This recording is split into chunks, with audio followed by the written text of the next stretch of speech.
This is MTG Burgeoning, and in this video we will showcase the building blocks to a Blink-themed build with Chulane Teller of Tales as the commander. Although this presentation can act as a standalone video for crafting a Blink-themed EDH deck with Chulane as the commander, be sure to also look in the description of this video for links to the primer video for this series, its playlist, as well as a list of cards featured in this video. With the intro out of the way, let's start deck teching by introducing Chulane, Teller of Tales. Here we have a 2/4 legendary human druid with vigilance for 2 in Bant colors. That's 1 green, 1 white, and 1 blue mana. Whenever we cast a creature spell, we draw a card, and then we may put a land card from our hand onto the battlefield. We may also pay 3 generic mana and tap Chulane to return target creature we control to its owner's hand. The theme and focus of this build is to blink our own creatures and then reap the benefits of their various enter the battlefield triggers. As we continue to advance our board state well past our opponents, we should be able to outvalue, outresource, and outproduce them every step of the way. And once we do so, we will overwhelm our opponents and claim victory after victory. As powerful as Chulane is, he is not a one-man show, so the rest of this video will be dedicated to showing a gamut of cards that can help support our Blink theme. These cards are not presented in any order except alphabetically. So we're going to start with one of the creatures that we're going to be blinking like there's nobody. We're going to be blinking like there's no tomorrow, and that is Aether Channeler. We have a 2/1 human wizard for 2 and 1 blue mana, and when Aether Channeler enters the battlefield, we choose one of the following. Either we create a 1/1 white bird creature token with flying, we return another target non-land permanent to its owner's hand, which most likely will be one of our other creatures, or we just simply draw a card. So either we are advancing our board state by creating some chumping evasive bodies, or we're returning another creature with a different enter the battlefield trigger from which we're going to reap that benefit, or we're simply going to draw a card. Either way, Aether Channeler should be a target of our blink spells and abilities more often than not. Next up, we have another Bant creature here, and that is Amareth the Lustrous. Here we have a 6/6 legendary dragon with flying for 3 in Bant colors. Whenever another permanent enters the battlefield under our control, we look at the top card of our library. If it shares a card type with that permanent, we may reveal that card and put it into our hand. This is going to provide oodles and oodles of peripheral card draw as long as we're matching up those permanent those permanent cards. Remember, if we play a land and the top card of our library is a land, that bad boy is going right into our hand. And imagine all the times that we're blinking our creatures one after another. If we have the good fortune of having creature upon creature on top of our library, those cards are going straight into our hands because of Amareth the Lustrous. Although Amareth itself does not possess any blinking abilities, its peripheral card draw ability is a very fantastic way to synergize with what we're trying to do in this deck. So we're going to put those benefits over here on the right-hand side, where the left-hand side is going to be reserved for those blinkable creatures. Next up, we're going back to mono blue, and we have another human wizard. This is Baron Tolarian Archmage. This 2/2 legendary human wizard for 1 and 2 blue mana. When it enters the battlefield, we may return up to 1 other target creature or planeswalker to its owner's hand. Note, we do not have to target our own creature or our own planeswalker for Baron's ETB trigger. We could bounce one of our opponent's creatures or planeswalkers as well. At the beginning of our end step, if a permanent was put into our hand from the battlefield this turn, we draw a card. So here we have both card draw, we have a peripheral card draw ability, and a very nice enter the battlefield trigger that could serve purposes of our own by getting our own creatures back into our hand to, again, relive the benefits of those enter the battlefield triggers, or our planeswalkers if they're running low on loyalty counters, or it's going to act as a defensive measure against our opponents. Either way, Baron is going to be one of the cards that we look to blink, and let's also not forget, it has that peripheral card draw benefit as well. All right, next up is another way in which we're going to benefit from our creatures getting blinked back and forth, and that is with a mono-white enchantment called Blessed Sanctuary. For 3 and 2 white mana, we prevent all non-combat damage that would be dealt to us and creatures we control. Take that, Red Mage. And whenever a non-token creature enters the battlefield under our control, we create a 2/2 white unicorn creature token. Just imagine the number of 2/2 unicorns we can create with Blessed Sanctuary on our side of the battlefield as we are flipping and flopping and scatting and bebopping and blinking all of our creatures all over the place. We should have an entire fleet of unicorns at our disposal. Next up, we're going back to another mono blue creature, and this should be one that we target with somewhat glaringly high rates of regularity. It is Cloud of Fairies.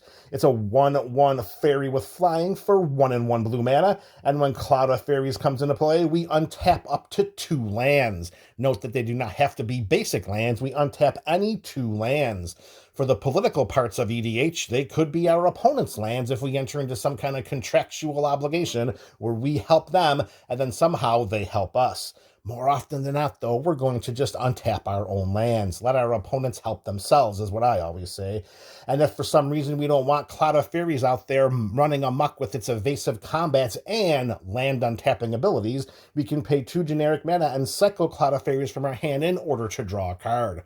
The amount of mana acceleration that we can get by blinking Cloud of Fairies around the table, oh baby, Chulane cannot wait to start blinking away with these creatures. Speaking of blinking, here we have an instant speed blink spell with Cloud Shift. For just 1 white mana at instant speed, we exile target creature we control and then return that card to the battlefield under our control. So here we get to here we get to instantaneously reap the benefit of an enter the battlefield trigger just by casting Cloud Shift and targeting one of our creatures. This can help with, like I said, the enter the battlefield trigger, but also let's not keep in mind that this can also keep one of our creatures out of harm's way. If one of our opponents decides to target one of our creatures with a spot removal spell, well then we can simply cast Cloud Shift in response, exile that creature, have our opponent's spot removal spell fizzle, and then that creature returns to play and hopefully does a whole lot of bouncing. Cloud Shift is a fantastic way in which to help in this blink deck, and we're going to put it right here underneath our fabulous Chulane as another way in which to get a creature from the battlefield out of it and back into exile and then back into play, or something that Chulane does by putting it into our hand.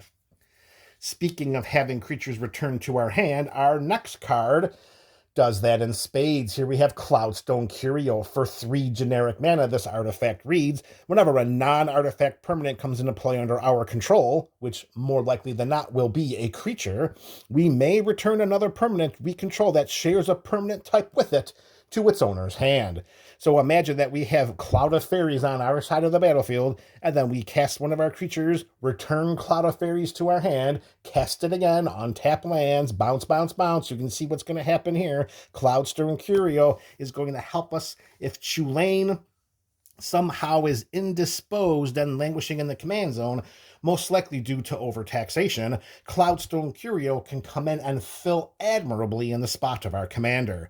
Just think, one creature goes in, bounces some things, does its enter the battlefield triggers, triggering Cloudstone Curio, we bring back another creature. The only thing that's going to prevent us from going that infinitely is our mana base. More on that to come. All right, next up we have one of these lovely creatures that we plan to bounce like nobody's business. It is a Simic Snake Elf Druid. It is Coiling Oracle. We got a 1/1 here for Simic colors. That's 1 green and 1 blue mana. And when Coiling Oracle enters the battlefield, we reveal the top card of our library. If it's a land card, we put it onto the battlefield. Otherwise, we put it into our hand. So each time this creature enters the battlefield, we either ramp our mana up by putting a free land into play from the top of our library, or we draw a card. You can see why we want Coiling Oracle to be one of the top creatures that we target with our blink abilities, just for the purposes of ramping our mana and continuing a nice steady stream of cards flowing into our hand. All right, similar to Cloud Shift, we have another blink spell that we can cast at instant speed for 1 white mana, and that is Ephemerate. Look at that lion, looking all kinds of awesome. So like we said, 1 white mana at instant speed, we exile target creature we control, then we return it to the battlefield under its owner's control. As an additional bonus, this spell has a rebound mechanic, which means that if we cast it from our hand, we exile it as it resolves, and at the beginning of our next upkeep, we may cast this card from exile without paying its mana cost. We pretty much get to ephemerate twice just by paying the 1 white mana to cast the spell, and as long as we have some legal targets to use it, we are going to reap the benefits of a 2-for-1 every day of the week and twice during Friday Night Magic. All right, so similar to Amarith the Lustrous and Blessed Sanctuary, our next card is going to provide us some peripheral benefits for having all of these creatures come into play, leaving play, and coming back into play, and that is a mono-green enchantment called Guardian Project. For 3 and 1 green mana, whenever a non-token creature enters the battlefield under our control, if it doesn't have the same name as another creature card, as another creature we control, or a creature card in our graveyard, we draw a card. Well, folks, this is EDH, and this is not one of those decks that breaks the singleton rule by saying this deck may have any number of copies of such and such a card. This is a singleton deck. These are all one-named creatures, so we should be able to trigger Guardian Project every which way from Thursday. Of course, that doesn't include if we decide to make any copies or have any token copies of creatures that we control. Of course, those won't do anything anyways because only non-token creatures will trigger Guardian Project. For our purposes, however, we are going to draw a lot of cards. All right, there we go. All right, we continue. Next up, we have Core Skyfisher, a 2/3 flying core soldier for just 1 and 1 white mana. 1 and 1 white mana for a 2/3 flyer at a common level. Boy, does that not beat the numbers or what? 2/3 and a flying for just 1 and a white, and it's a common. If that were enough, that would be a good consideration for any kind of soldier deck. That is for sure. However, this is a blink deck featuring Chulane as the commander, so we need to have a little something more for it to be included into this build. And we do. Score candy. I haven't had that in I don't even know how many years. Yeah, I remember those. Those were pretty good. All right, getting back here to the video. When Core Skyfisher enters the battlefield, we return a permanent we control to its owner's hand. Note that it does say permanent, so we don't have to necessarily get one of our creatures back to our hand.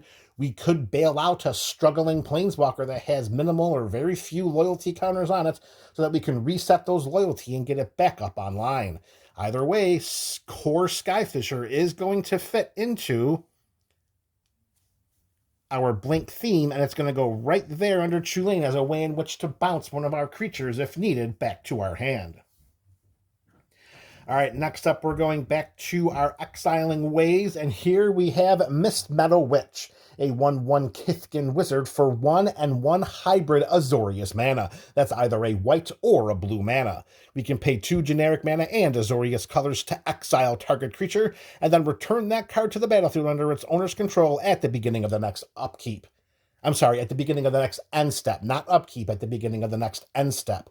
So this is a little different from any of the other blink spells that we've looked at so far, as it is not instantaneous. We are exiling it, then there's going to be a little bit of a waiting period, and then when we begin the end step, then the creature comes back into play. Also note that this says exile target creature. It does not say exile target creature we control, so we could use this as a way in which to frustrate our opponents by exiling their creatures right before combat so they don't come bearing down on our life total, or maybe we could just exile one of our opponent's big ol' nasty token creatures, because once a token leaves the battlefield, after it completes its process, it ceases to exist. So for its offensive and defensive purposes, Mistmeadow Witch is going to find a very, very nice spot here in this Chulane deck, as Chulane welcomes its inclusion with arms wide open. All right, next card, sticking with our Azorius theme here, we have Reflector Mage. Here we have a 2/3 human wizard for 1 in Azorius colors. When Reflector Mage enters the battlefield, we return target creature an opponent controls to its owner's hand. That creature's owner cannot cast spells with the same name as that creature until our next turn. So this is not so much offensive as it is a complete defensive move against one of our opponents. Or, since we can blink this creature regularly, yeah, regularly, that'll work.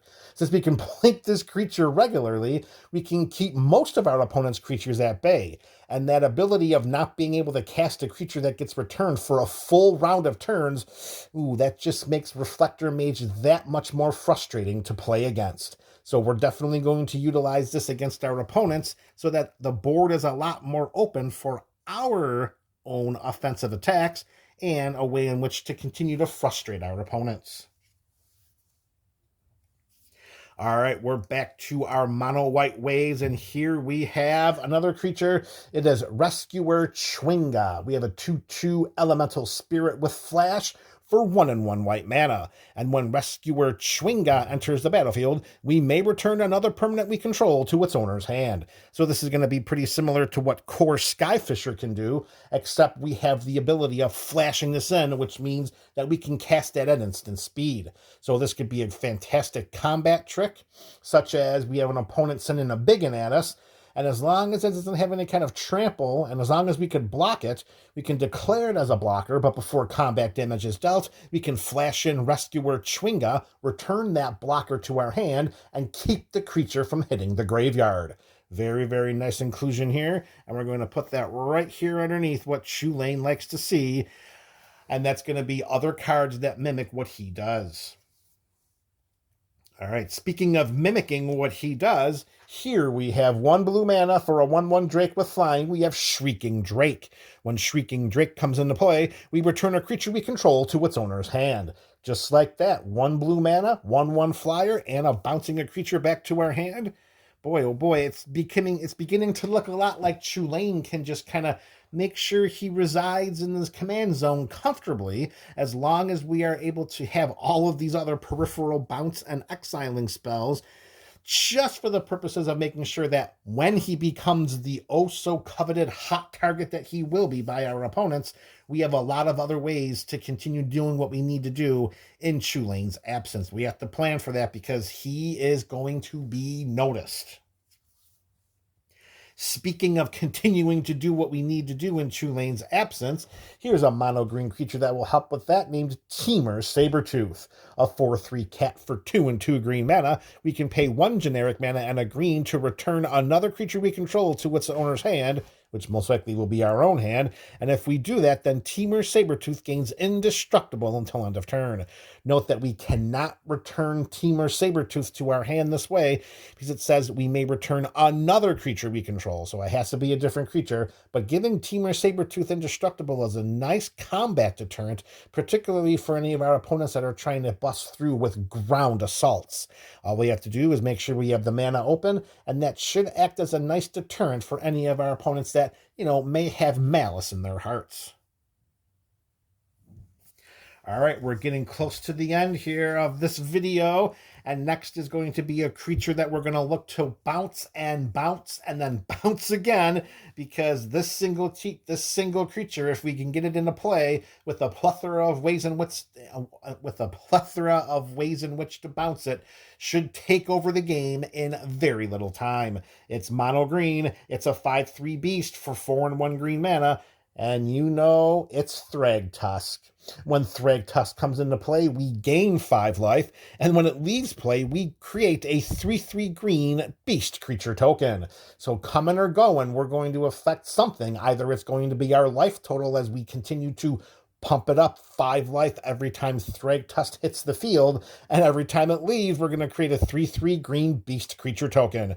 Now, just imagine if Thragtusk is on the battlefield alongside something with like Blessed Sanctuary. Every time we blink Thragtusk, it leaves the battlefield. It's going to create a 3/3 beast. It comes back into play. It's going to trigger Blessed Sanctuary. It's going to create a 2/2 unicorn. Just by having that process happen, we put a total combined power and toughness of 5/5 onto the battlefield across 2 bodies, just through the peripheral abilities of those 2 cards. And we're not even mixing in any of the other things that we can do here with Chulane's list of extra bouncing cards and abilities. We are really stocking the deck here, folks. All right, next up we have another Rescuer Chwinga-like card, and that is White Mane Lion, a 2/2 cat for 1 and 1 white mana with flash. So just if you don't remember, that means that we may play this spell anytime we could cast an instant. And when White Mane Lion comes into play, we return a creature we control to its owner's hand. So very similar to Rescuer Chingwa, we can flash this bad boy in as a combat trick, bring one of our blocking creatures that most likely was going to head to the graveyard before combat damage is dealt. We preserve the creature, and we set ourselves up for another round of Enter the Battlefield goodness. All right, folks, that's going to bring us to the last card in this Chulane Blink video. And this one is going to be a big one. This is going to be one of those cards that just sets this deck apart from every other deck at the table, as long as they're not also running Chulane Blink. And if we can get it into play, it's going to be very difficult for our opponents to get it out of play, as long as we have a couple of these cards here to make sure that we can preserve it from leaving the battlefield. That is Yorion Sky Nomad. Here we have a 4/5 legendary bird serpent with flying for 3 and 2 hybridized Azorius mana. That's any combination of 2 white and or blue mana. Now this does have the companion ability, but we are not utilizing it for its companion ability. For anyone who's unfamiliar with that, that was back during the time that Ikoria came out. Companion is something that you used as a deck building requirement in order to have Yorion, in order to have a creature with companion sitting in what would be referred to as a command zone. Yeah, even in standard, modern, all of the legacy formats and vintage, just sitting there waiting. And as long as you fulfilled the deck building requirement, you can just cast it from your quote unquote command zone anytime you wanted. Well, that got nerfed pretty quickly. So now if you're going to choose to do that, you have to pay 3 generic mana, get it from the command zone to put it into your hand, and then cast it for its usual mana value. So for Yorion here, not that it affects us in any way, but Yorion's companion was that our starting deck contains at least 20 cards more than the minimum deck size. Of course, we're not running Yorion as its companion ability, so that doesn't matter for us here. But just for the purposes of clarity and, just remembering that companion used to be a thing 5 years ago. So for the purposes of this Chulane Blink build, when Yorion comes into play, we exile any number of other non-land permanents we own and control. We return those cards to the battlefield at the beginning of the next end step. So this is kind of similar to what Miss Metal Witch would do. With its exile ability, it doesn't come straight back into play right away. We wait until the beginning of the next end step. So with Yorion in play, and any of the number of instant speed blink spells that we have, we can preserve it. When it comes down into play, we can avoid any kind of mass removal spells. Think of someone casting an Undo Inversion, 6 and 2 white mana to destroy all non-land permanents. We can blink Yorion, have it hit the battlefield, and then as it does, we exile any number of our other non-land permanents. Yorion will still be there, of course, but we preserve everything on our board, and everything else dies across the battlefield. Not our stuff, because Yorion would have protected that. And of course, throughout the game, with any of our other blinkable flash things here, our instants, or like our White Mane Lions and our ephemerates and things like that, it's just going to help us to preserve Yorion, keeping it on the battlefield and doing all kinds of warp things to keep our cards protected, just for the purposes of limiting the removal that our opponents can unleash on us. All right, there you have it, MTGBC. We have showcased the building blocks for a Chulane Teller of Tales Blink-themed EDH deck. Let me know your thoughts about this build in the comment section below. This is MTG Burgeoning, your channel for all things Magic.